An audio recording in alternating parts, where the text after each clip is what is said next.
This is the White Coat Investor Podcast, Milestones to Millionaire, celebrating stories of success along the journey to financial freedom. Here is your host, Dr. Jim Dolly.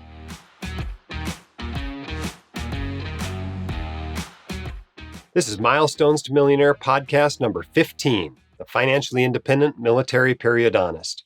If you want to be a guest on this podcast and share your financial story, we'd love to have you. If you have accomplished a milestone of any kind, whether it's paying off debt, building a certain amount of net worth, becoming financially independent, receiving public service loan forgiveness, whatever it is, we want to celebrate with you and use your story to inspire your fellow white coat investors. This episode is brought to you by 37th Parallel Properties. There's a substantial body of evidence supporting commercial real estate investing. As one of the good guys in the industry, 37th Parallel Properties is a partner I trust. They've been around for more than 10 years and still maintain 100% profitable track record with clear reporting and excellent educational content. Many of my readers have invested with 37th Parallel, and so have I, and I've been happy with my investment. Check them out. Hop on over to www.whitecoatinvestor.com/37parallel. All right, we've got a special guest for you today. Let's get him on the podcast. All right, our guest today on the Milestones to Millionaire podcast is Casey, a military periodontist. Welcome to the podcast. Good to be here, Jim. Good morning. So tell me a little bit about you, your specialty, and how far you are out of training. So I'm a periodontist in the Air Force, and I'm 15 years out of training. And I was in a military training program before that for 3 years. So I've been in the Air Force a total of 18 years. Awesome. And what accomplishment are we celebrating with you today? Well, achieving financial independence on a military salary at a relatively early age, I guess. To me, that's the milestone I've achieved, and it's an exciting one for our family. Now, this is a little bit of a different conversation than we've had with some others. So let's talk both about your net worth, what's your approximate net worth, as well as the pension you have or are expecting. That's exactly right. Our net worth is right at $1.5 million. That doesn't include a house at all, but because we don't own a house, we've moved around so many times. But it's 1.5. So that's the investment portion. But the pension portion, which I'll get here in 4 years when I can retire, that's the other portion that brings down the total amount of investment nest egg that I actually need to draw off of. And so that's really opened the doors. Without the pension, I don't think we'd have that independence at this early stage. Awesome. And so what do you expect as a pension 4 years from now? How much do you expect that to pay you a month? Good question. So in today's dollars, it would be right at about $80,000 a year for me as a retiring colonel. That's 06. So in today's dollars, $80,000. That does come with a cost of living adjustment. So it'll go up every year with inflation or trying to keep pace with inflation. And that will start for me. If I retire in 4 years, I'll be 48 years old. So it's not a pension I have to wait on someday, and it's not one that's steady. It's one, or it's not stagnant. It goes up with inflation. And there are other benefits that come with it. That's exactly right. You have military health care for me, my wife, my dependents, that sort of thing. And so it opens a lot of doors that I don't think I really counted on way back when I signed up for this dental school scholarship through the Air Force back in the day. I learned about this later and thought, that's actually an important key to our financial independence. Yeah, it's interesting. You talk to early retirees and they're all worried about paying for health insurance. If you add it up, somebody in their 50s, it's not unusual for them to be spending $25,000 or even $30,000 a year on health insurance. So it's not an insignificant part of that pension for sure. No, it's now, not. You've already made colonel? Yes, sir. Yeah, I made it, I guess about 4 years ago. Oh, congratulations. Very well done. Okay, so tell us about what the other portion, your net worth, this $1.5 million, and none of it's home equity. What is it divided into? Good question. So it is a typical Boglehead's three investment portfolio. So it's about 50% total U.S. Stock index, 20% total international stock index, about 20% total bond index with some TSPG fund. And then I have about 5% in a REIT index. Not enough to move the needle, but it's just a small portion. So. And most of that's in retirement accounts? Most of that's in a taxable investing account? Where's it at? And most of that's all in my military 401k. We call it the TSP or thrift savings plan, Roth IRAs, some in traditional IRAs, and most of it in a taxable account. Okay. And what's been your range of income throughout your career? So when I started, I know you did the same back in the day, but it was somewhere around 75,000 a year when I was a young captain in the Air Force as a resident. And right now it's up to about 260K, which is on the high side. We live in a high cost of living area here in the national capital. And so my housing allowance is higher. So I make 260-ish. If I lived somewhere cheaper like Texas, I'd make a little bit less based on that scaled housing allowance. Now, some of that I assume is because you're a colonel with a lot of years of service. That's Is right. there also a bonus because you are a dental specialist? Yes, sir. That's it. Okay. All right. And tell us a little bit about how much you spend. I mean, you're financially independent now. You got a certain amount of money coming in. What do you guys actually spend in a given year? Yeah, that's a Have you good added it question. up? So I have 5 children and we are single income. So it's just my income. My wife is a homeschooling mom, so she works harder than I do every day. But our spending for my family of 7 is about 130,000 a year. That includes taxes and tithe to our church. So counting tax and tithe, it's 130K a year right now. Okay, so that 80,000 goes a long way toward that.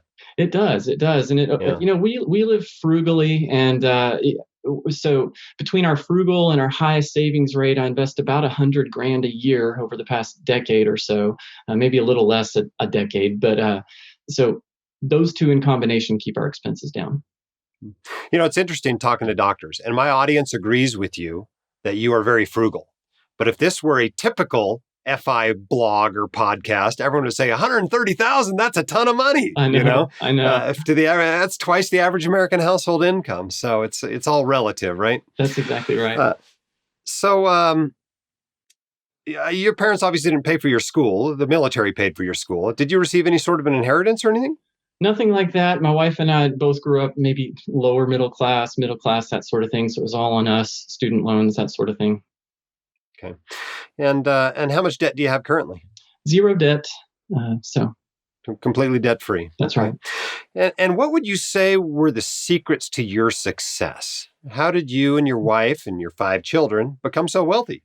Well, I think it certainly wasn't being smart early on. I didn't invest hardly anything in my 20s or even my early 30s, and I'm only 44 now.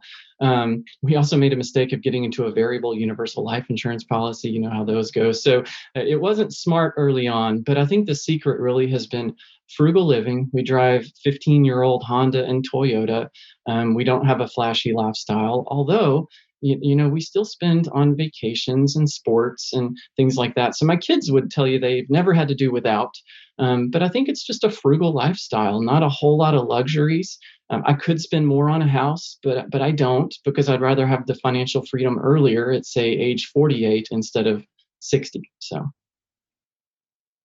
And what advice do you have for those who are behind you? Let's go back a decade or two. Let's say we got a medical student or a dental student living on an HPSP scholarship. Yeah. What would you tell that person?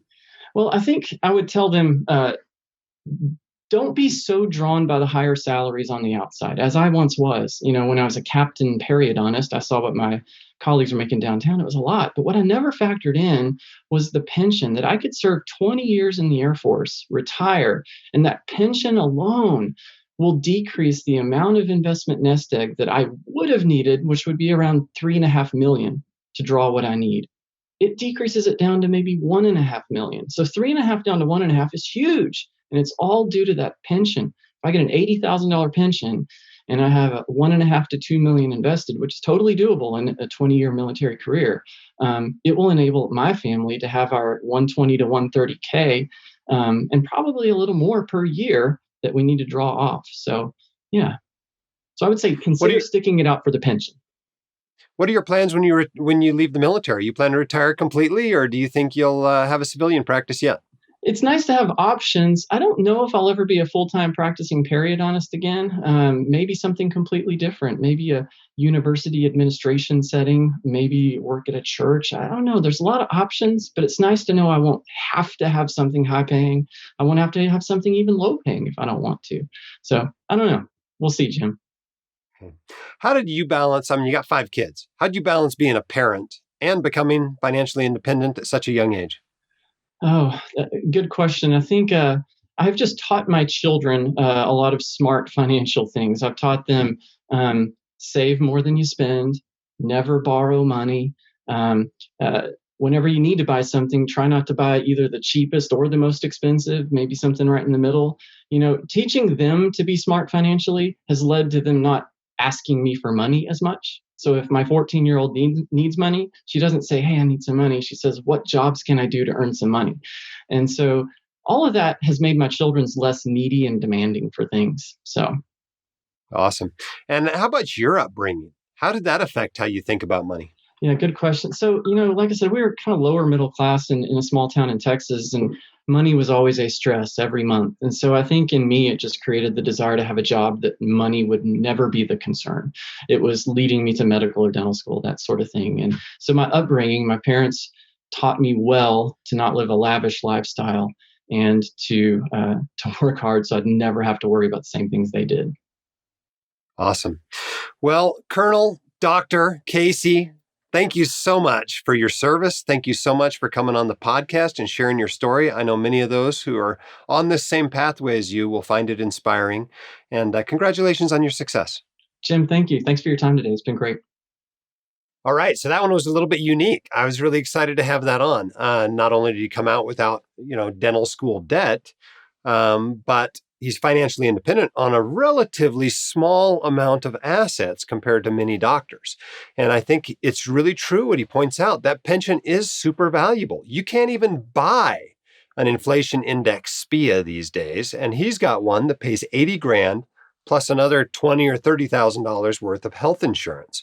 That is a not insignificant benefit of military service. Also pretty cool. He doesn't even own a house, right? And he's totally debt-free. So pretty unique story there. A lot of lessons to be learned that there are many roads to Dublin, and you can achieve financial independence and financial security in a lot of different ways. This episode was brought to you by 37th Parallel Properties. There's a substantial body of evidence supporting commercial real estate investing. Through the years, I gained a deeper understanding of the asset class. I added more and more to my portfolio. But unless you want to manage it yourself, the real trick is to find a trusted investment sponsor. As one of the good guys in the industry, 37th Parallel Properties is a partner I trust. Check them out. Go to www.whitecoatinvestor.com/37parallel. All right, keep your head up, shoulders back. You've got this, and we can help.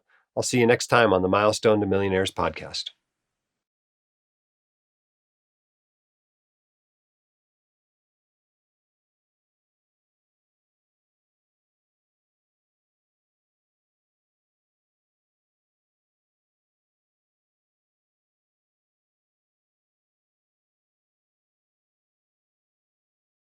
My dad, your host, Dr. Dolly, is a practicing emergency physician, blogger, author, and podcaster. He is not a licensed accountant, attorney, or financial advisor, so this podcast is for your entertainment and information only and should not be considered official, personalized financial advice.